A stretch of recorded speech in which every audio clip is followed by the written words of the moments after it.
Microsoft's exploring new Game Pass tiers, but it's not what you think. When I think of where Microsoft might take their Xbox Game Pass tiers, the first thing, honestly, that jumps into my head is that Microsoft would explore a streaming-only tier, because that kind of makes sense, right? While they have preached for a very long time that game streaming is a feature and not the product, at some point, I think we all kind of expect that, yeah, it will become a product, more than likely an entry point into the Game Pass ecosystem, if you will, and streaming is how they would do it. But today, we're getting some information that kind of suggests that Microsoft might be at least going a different direction for creating its lowest entry point ever into its Game Pass product line. Now, this first information here comes from the forum's Reset Era, and where an individual was prompted with this survey. Now, just because something is a survey from Microsoft doesn't mean it's going to market, and this is verbatim exactly what they're going to do.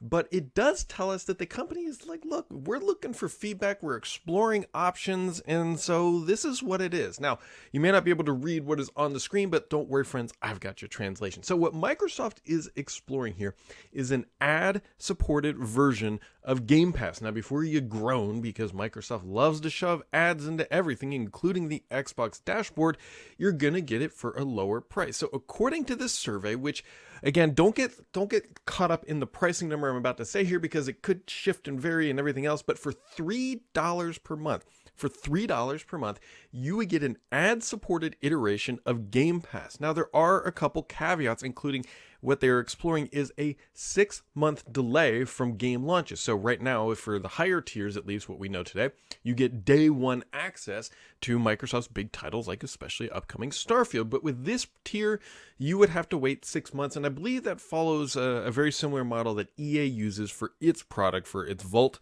type like service.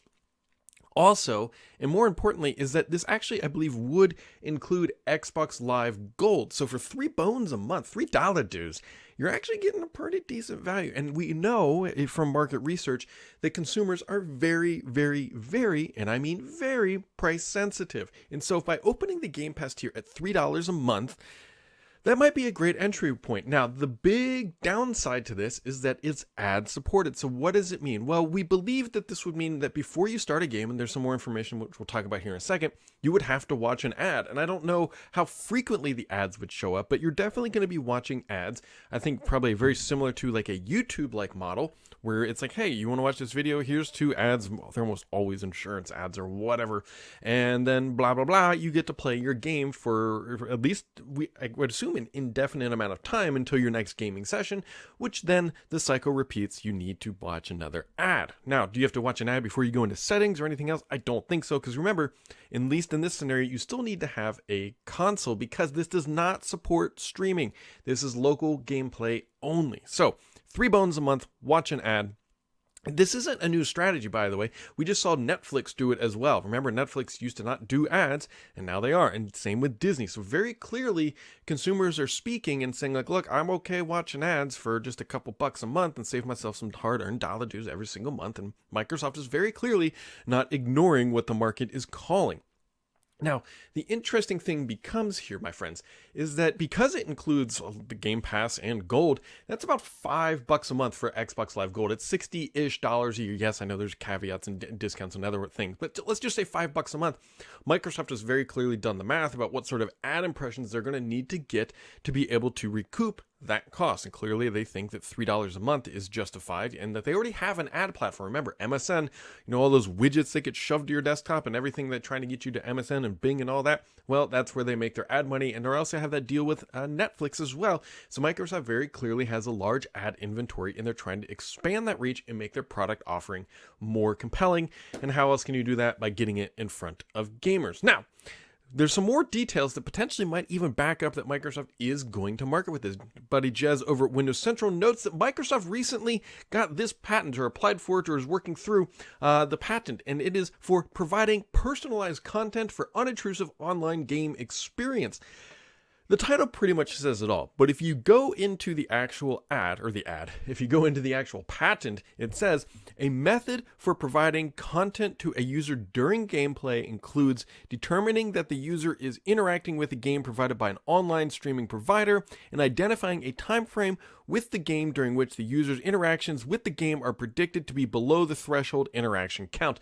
What the heck does that mean? It basically means that when they're not potentially they're actually actively gaming, like potentially on a pause screen or something else like that, but it's a time for when they can inject the ad medium in between. You could also think that Microsoft could get real creative with cutscenes in games if they're able to identify it, and they've got some pretty fancy AI that could probably potentially do that.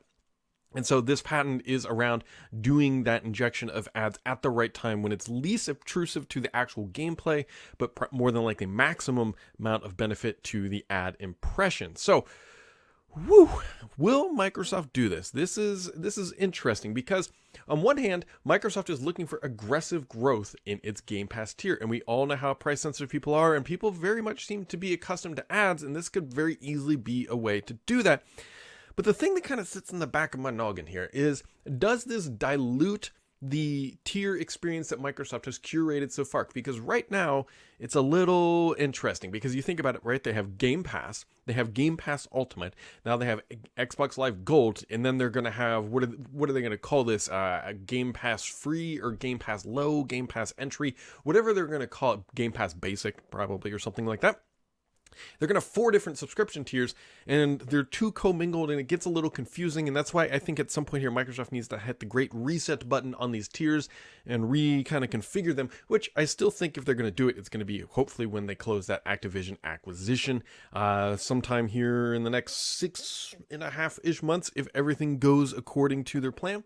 The other thing that kind of jumped through my mind too is I'm curious, especially because this survey itself is not in English. I'm wondering if Microsoft is anticipating that this strategy might be more beneficial outside the United States, and maybe they stick to their core gaming tiers and products inside the US, and this is for countries where there's a pretty big differential between a dollar and the local currency, and doing this ad-supported model might be a better way for them to crack into those regions rather than things that they have been trying so far.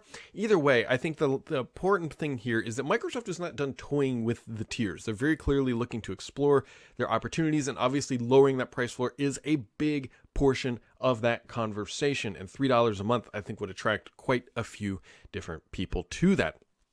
So interesting stuff. The question becomes, like, when does this come to market? Well, you can look at the rollout of the Game Pass family, which it's still very hard to find for some individuals depending on where you are in the world. So if they do this, I think it's going to be sort of very much a trial and by fire, launch in a couple markets. They like to do Ireland, if I remember correctly, was a decent demographic where Microsoft tested this stuff, and other locations before, again, if it ever comes to market. Again, this is all research based on Microsoft just reaching out to its users, so we don't know what the actual and final end product will look like. But there you go, my friends. That is what we've got. Game Pass tier appears to be expanding, unlike my enunciation this morning. So as always, keep it subscribed here, because the only BS on this channel is me.